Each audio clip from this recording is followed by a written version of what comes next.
Hello, wow. It looks like a lot more people from here. Okay, so I'm going to talk about co-production, and if you're in film or in music or in tech, you probably know about co-production because it has a particular meaning for all of these, but the meaning I want to talk about is in public services, and it's a bit of the new kid on the block in terms of co-production definitions. New kid on the block? No? Anyway. So co-production is popping up all over in Wales in terms of policy and legislation, and it sounds really boring, I know, but actually it's a really good thing, and that's why I want to tell you about it tonight.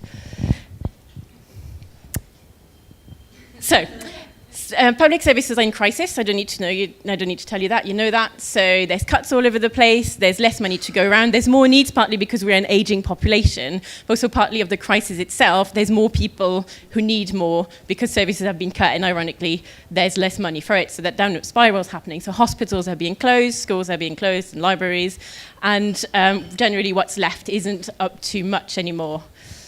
And you know, you might think we're okay here now, but actually these services concern everybody. So that's where co-production comes in. The idea of co-production is instead of trying to fit people into the services as they are, it's about starting to build services around the actual needs of people. This is the official definition. I'll leave it up there. But what it's about the relationship between government and citizens changing, having shared power and shared responsibility. And so it's partly about delivering the services and making sure people access the services that they need, but also it's about social change. People know what they need. Sounds stupid, sometimes sounds obvious, but if you ask somebody, they know, whatever their situation, what's right for them and what works in their life. So traditionally, the services try to pigeonhole people and say, you know, what is your need? You know, start from a place of lack. What do you need? How can you fit into the system we've already got? Bearing in mind the system we've got dates from after the Second World War. So we're talking about a system that's about 70 years old, and that's not fit for purpose anymore. If you turn that on its head and start with co-production, it's about having a conversation and starting from a place of what does a good life look like for you? What have you already got? How can you make that happen? And how can we support you to make that happen? So it seems obvious, but actually the systems aren't geared towards it. But when you think about it, it's just about people being with people and people having the knowledge and listening to each other. So I just want to interject, it's not the big society. It's not.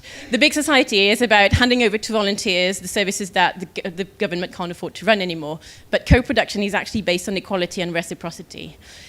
People know what's right for them. Professionals have an experience and knowledge base that they have to offer. When you put the two together, you get a total that's much more than the sum of its parts. So does it work? Yes, it does.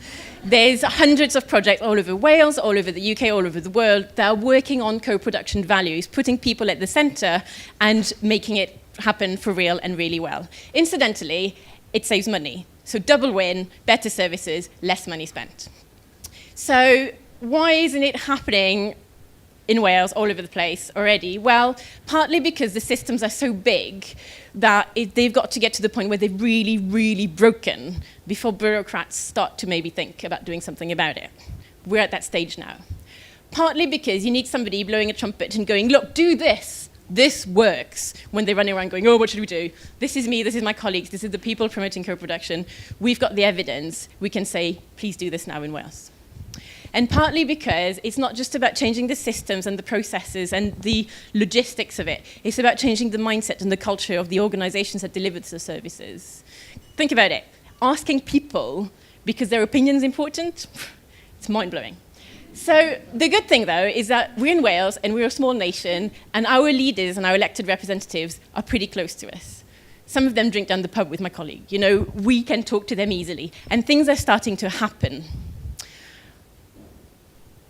The thing we don't tell them right away, and they find out eventually, but I'll tell you tonight, is that co-production is really quite revolutionary. Because when you give people choice and control, they start finding their voice, and they start saying what works for them and what doesn't work for them. And they start seeing what's fair and what's not, and saying and doing something about it. And you start moving towards social justice and equality and true participative democracy. And that's what's starting to happen in Wales. And if I've got anything to do about it, it's going to bloody carry on.